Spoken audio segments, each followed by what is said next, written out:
ভাই, যে যা পারেন আমাকে আল্লাহর ওয়াস্তে কিছু টাকা ভিক্ষা দেন।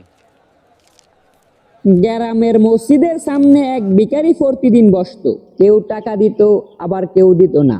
এক ধনী ব্যবসায়ী প্রতিদিন এসে বড় অঙ্কের টাকা দান করত। সবাই দেখতো আর বলতো, আহা কত বড় দয়ালু মানুষ।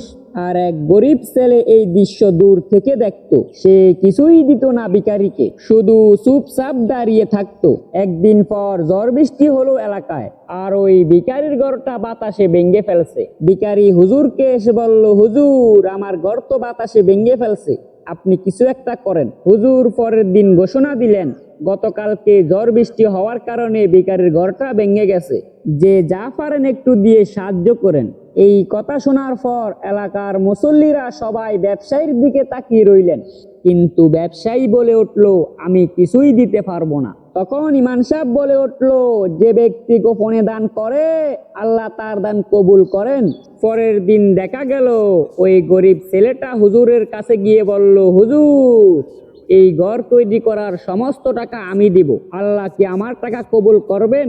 ইমাম সাহেব তখন বলে উঠলেন, অবশ্যই তোমার টাকা আল্লাহর কাছে কবুল হবে। বন্ধুরা, এখান থেকে শিক্ষা হলো এটাই, মানুষ দেখিয়ে টাকা দান না করে গোপনে টাকা দান করা অনেক উত্তম। বন্ধুরা, আমার চ্যানেলে একেবারেই সাবস্ক্রাইবার কম, সবাই একটা সাবস্ক্রাইব করে দাও না প্লিজ।